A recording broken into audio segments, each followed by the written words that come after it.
నమస్తే రమ్మగారు. నమస్తే జయ. రమ్మగారు, చీరలు, డ్రెస్సులు, పట్టు చీరలు, డ్రై వాష్, క్లీనింగ్ అసలు ఏం చేస్తారు మీరు? ఎలా చేసుకోవాలి? ఏంటి పరిస్థితి? సీజన్ వచ్చిందంటే ఇప్పుడు పెళ్ళిళ్ళు మొదలైనాయి అనుకోండి, పెద్ద పెద్ద పట్టు చీరలు తీసి కట్టేస్తాం. ఒక్కసారికే వాష్ చేయలేం, అందుకని డ్రై వాష్కి ఇవ్వలేం. రెండోసారి కట్టుకోవాలంటే కొంత అనీజీగా అనిపిస్తుంది. వీటిని ఎలా క్యారీ చేయాలి మనం? పెళ్ళికెళ్ళి తిరిగి రాగానే ఒక నిమిషం ఆలస్యం చేయకుండా విప్పేసి ఎక్కడైనా గాలి పడే చోట ఆరేసేయాలి. అంతే. బ్లౌజులు కూడా అంతే. బ్లౌజులు కూడా వాష్ చేయొద్దంటారా? వాష్ చేయకుండా ఉండటమే. మరి ఏం చేస్తాం, కొన్ని రోజులకి ఏమవుతుందంటే బ్లౌజ్ 4 వాషులు చేసి చీర ఒక్క వాష్ చేయబడితే బ్లౌజ్ పాతగుడ్డ అయిపోతుంది. అవును, చీర ఏమో చక్కగా దగదగలాడుతూ చక్కగా ఉంటుంది. ఈ శారీస్ కట్టుకునేటప్పుడే బ్లౌజులకి అండర్ ఆర్మ్ ప్యాడ్స్ దొరుకుతున్నాయి. డిస్పోజబుల్ కూడా దొరుకుతాయి, క్లాత్ కూడా దొరుకుతున్నాయి. కాస్త పౌడర్ వేసుకుంటే బ్లౌజులకి చెమట మరకలు అవ్వకుండా ఉంటాయి. సాధ్యమైనంత పెద్ద పట్టు చీరలు ఏసీ హాల్స్కి మాత్రమే ఏం చేస్తాను జయ, మరి డివైడ్ చేసుకోవటమే. నేను ఒక 5-6 సార్లు కట్టుకున్న పట్టు చీరని డ్రై వాష్కి ఇస్తే ఎట్లా చేసి ఇచ్చాడంటే, డ్రై వాష్ సింపుల్గా 240 రూపాయలు ఇచ్చాను డ్రై వాష్కి. అది ఇలా పిండిదే ఒక రకంగా నలుగు వస్తుంది చూడు, అలా నలుగుంది ఆ చీర మీద. మొన్న ఒక రోజు నేను ఒక శారీ ఇచ్చా, బోర్డర్ కలరు, అంచు కలరు మధ్యలో మిడిల్ అంటేస్తుంది. డ్రై వాష్కి ఇచ్చి మనం ఓపెన్ చేసి చూసుకోం కదా, మళ్ళీ ఎప్పుడు కట్టేటప్పుడు చూస్తే మొత్తం కలరేనండి. చీర పనికిరాదు, దాన్ని ఏం చేయాలో కూడా తెలియదు. కొన్ని రంగులు వచ్చేస్తాయి. ఈ చీరలు కొనుక్కునేటప్పుడు మనం రాణి పింక్, రాణి పింకే అంటుందండి, ఆనంద బ్లూ, వాటికి బాగా ఉత్సాహపడతాం, టెంప్ట్ అవుతాం. మన కాపర్ సల్ఫేట్ కలరు వాటికి మీదకి భలే ఉత్సాహంగా ఉంటుంది. ఆ రంగులు భయంకరంగా అంటేస్తాయి. అవును, వాటిలో ఏమైనా చేయొచ్చా రమ్మగారు? మళ్ళా చూడాలి, డ్రై వాష్కి ఇచ్చి వాటితో పోట్లాడి శతవిధాల బాణాసురులాగా పచ్చేతులతోటి వాటితో యుద్ధం చేసి అప్పుడు ఏమైనా చెయ్యి దీన్ని అని అడిగితే ఏమైనా చేస్తాడు. నాది కూడా ఒక ఎరుపు ఆకుపచ్చ చీర రోలింగ్కి ఇస్తే ఆకుపచ్చ రంగు చీరంతా అంటించేస్తే నేను దాన్ని బ్రౌన్ కలర్ డై చేయించుకున్నా. ఏం చేయను, అయ్యయ్యో, రెడ్ గ్రీన్ భలే బ్యూటిఫుల్గా ఉండేది. ఆ రెడ్ గ్రీను ఇంకా తర్వాత ఇంకా మళ్ళీ రెడ్ గ్రీన్ కొనలా, సెంటిమెంట్ దెబ్బతినిపోయి. తర్వాత కొన్ని ఫ్యాన్సీ శారీస్ నేనైతే ఇంట్లో షాంపూ వేసేసి షాంపూ నీళ్ళలో ముంచి లేపి ఒకసారి అట్లా ఆరేసుకొని ఏదో ఇస్త్రీ చేయించుకుంటాం. మీరేం చేస్తారు? నేను కూడా అంతే, షాంపూ నీళ్ళలో చేస్తాను. పట్టు చీరలు అయితే రంగు రావన్న నమ్మకం ఉంటే కుంకుడుకాయ నీళ్ళలో ఉతుకుంటాము. కుంకుడుకాయ నీళ్ళు కుంకుళ్ళు నానబెట్టేసి రసం తీస్తే చీరలు కొంచెం బ్రిస్క్గా అవుతాయి. మా అక్కయ్య బెల్లపు నీళ్ళల్లో ముంచుతుంది. బెల్లం నీళ్లు కూడా చీర కొంచెం గంజి పెట్టినట్టు వస్తుంది, బ్రిస్క్గా వస్తాయి, కరకరలాడుతూ ఉంటాయి. కుంకుడు నీళ్ళల్లో మళ్ళీ నీళ్ళల్లో జాడిచేసి ఉతికేసి బెల్లం నీళ్ళల్లో ముంచుతారు. ఓకే, ఫస్ట్ టైం వింటున్నాను. బెల్లపు నీరు అయితే ఏంటంటే చీర క్రిస్ప్గా ఉంటుంది. ఇక మన గమ్ము లాంటిది ఒకటి దొరుకుతుంది, గమ్ దొరుకుతుంది. గమ్ము నీళ్ళల్లో కూడా ముంచినా కూడా చీరలకి గంజి పెట్టక్కర్లేకుండా కరకరలాడుతుంటాయి. కొత్త చీరలో ఒక రకమైన కరకర ఉంటుంది. అవునవును, అది ఆ గమ్ము వల్ల వస్తుందట. ఆ గమ్ము చేనేత చీరలు, నీత చీరలు, పట్టు అవి నేసేటప్పుడు అతికించడానికి ఆ గమ్ వాడతారట. ఆ గమ్ మనకి షాపుల్లో దొరుకుతుందా? తక్కువ దొరుకుతుంది. మరి మేమైతే ఎక్కడా వెతుకుతూనే ఉన్నాం, దొరకలేదు. నేనేం చేశానంటే ఎడిబుల్ గమ్ ఉంది నా దగ్గర, మొన్న ట్రై చేసి చూద్దామని ఒక గద్వాల చీరకి అది వేసి ముంచి చూసా. చీర కొంచెం క్రిస్ప్గా బాగుంది. ఐరన్ చేయించుకుంటే చాలా బాగుంది. 2 సార్లు కట్టుకున్నా కదలలేదు. ఎక్కువ గట్టిగాను లేదు, మెత్త తోల్లాగా వేలబడిపోతాయి కదా ఉతికేసరికి. మీరు ఎప్పుడు కూడా మనం చీరలు ఉతకడానికి ఒక ఇదేదో రాసి పెడతాడు. ఫస్ట్ టైం డ్రై వాష్ అంటే ఆ కలర్స్ ఫిక్స్ అవ్వటం కోసం డ్రై వాష్ కూడా చీప్గా చేసేస్తాడని మాత్రం వెళ్ళబోకండి. కొంచెం మంచివాడిని చూసుకోవాల్సిందే. ఎందుకంటే చీర మనం 5,000, 6,000 ఏదో 10,000 ఎంతో పెట్టుకొని చీర పోతే అవునవును ఒక 250 రూపాయలు చూడకూడదు, గుర్తుపడద్దు. ఫస్ట్ టైం డ్రై వాష్ అని చెప్పినప్పుడు ఫస్ట్ టైం ఖచ్చితంగా డ్రై వాష్ చేయండి. ఇలా రంగులుగా ఉన్న చీరల్ని ఏ చీరకు ఆ చీర జాగ్రత్తగా ఉతుక్కోవాలి. మేము అదొకటి తెస్తున్నాం, సేఫ్ వాష్, విప్రోనో ఏదో ఉంటుంది బోర్డు అంతది. ఇంత మెట్రోలో కొంటే 1+1 ఆఫర్ కూడా వచ్చేది. దాంట్లో ఉతికితే చీరలు చాలా బాగుంటున్నాయి, రంగులు ఊరవు, డిటర్జెంట్ లేదు. చాలా చీరలకి ఏంటంటే డిటర్జెంట్ తగలంగానే రంగు విడిచే గుణం ఉంటుంది. మామూలు హ్యాండ్ వాష్, సర్ఫులు గిర్ఫులు వేట్లోనూ పెట్టకూడదు. ఫాల్ దగ్గర మురికి కూడా ఈ సేఫ్ వాష్ తోటే పోతుందా? పోతుంది. తర్వాత అంటే మరి ఇది ప్రమోషన్ లాగా చేశానని భావించకపోతే ఆమ్వేలో ఒక వాషింగ్ లిక్విడ్ ఉంది ఎంవై వాళ్ళది, దాంట్లో ఒక ఇంకోటి అంటే సిల్క్ శారీస్ ఉతుక్కునేందుకు ఇంకొకటి ఉంది చిన్నది వేరే బాటిల్, దాంతో ఉతికాం చాలా నాళ్ళు.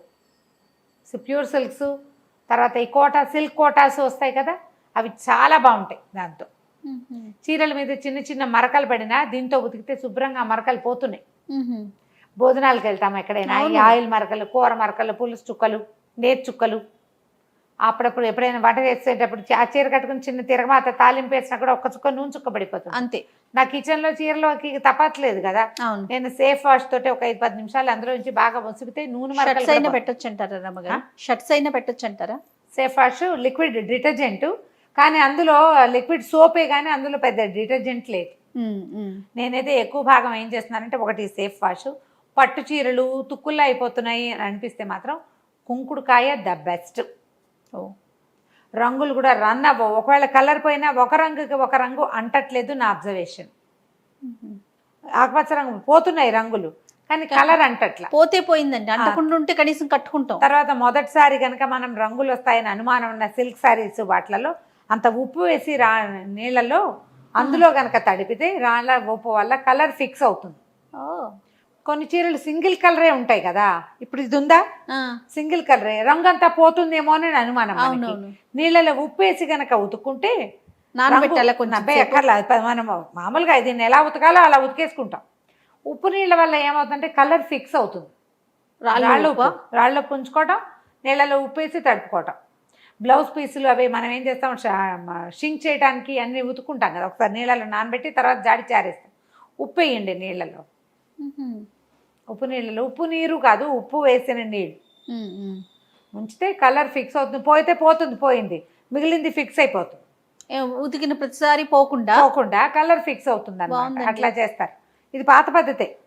కొత్త చీరలు ఉతుకునేటప్పుడు నీళ్ళలో ఉప్పేసి ఉతుక్కోవడం చాలా పాత పద్ధతి. మేము ఇదివరకు మా చిన్నప్పుడు కూడా చేసేవాళ్ళం.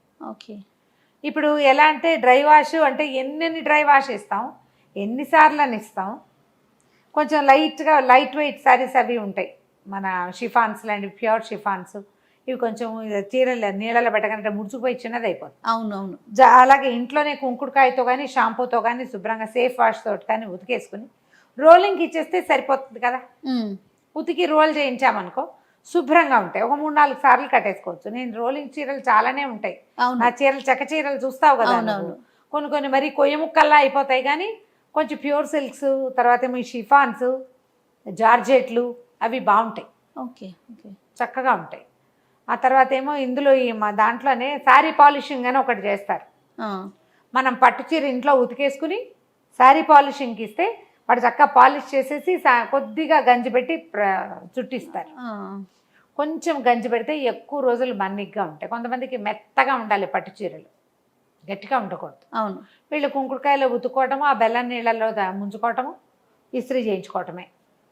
ఐరన్ బాగుండాలి కదా, అంతే కదా. అదొక ఇవన్నీ ఏంటంటే ప్రజెంటేషన్ ప్రాబ్లమ్స్ కదా జయ. మనము 10-12 వేలు పెట్టి చీర కొనుక్కుని అది ఉతికే కదా ఎందుకు పనికి రాకుండా అయిపోతే ఎట్లా ఉంటుంది? ఎంత బాధ. పైగా ఏ చీరకి 100 సార్లు కట్టుకునే అవకాశం దేని జీవితానికి లభించదు. లెక్క పెట్టి 10s అంతే 10లో కడతాం. మరి 10లో కట్టే చీరలు బాగా చక్కగా ప్రజెంట్ చేయాలని అనుకుంటాం కదా. ఇలా చిన్న టిప్స్ ఫాలో అవటమే. ఇంట్లో గంజి పెట్టుకోరా రమ్మగారు మీరు? పెడతాను, కాటన్స్కి పెట్టేస్తాను. ఇంట్లో కట్టుకునే చీరలు మనం ఇక్కడ ఇంట్లో కట్టుకునే చీరలు ఎక్కడ ఉన్నాయి రమ్మగారు? అన్ని ఆఫీసే కదా. గంజి పెడతాం. గంజి పెట్టుకుని అన్నం గింజి పెడతా కాదు, నేను స్టార్చ్ పౌడరే పెట్టుకుంటాను.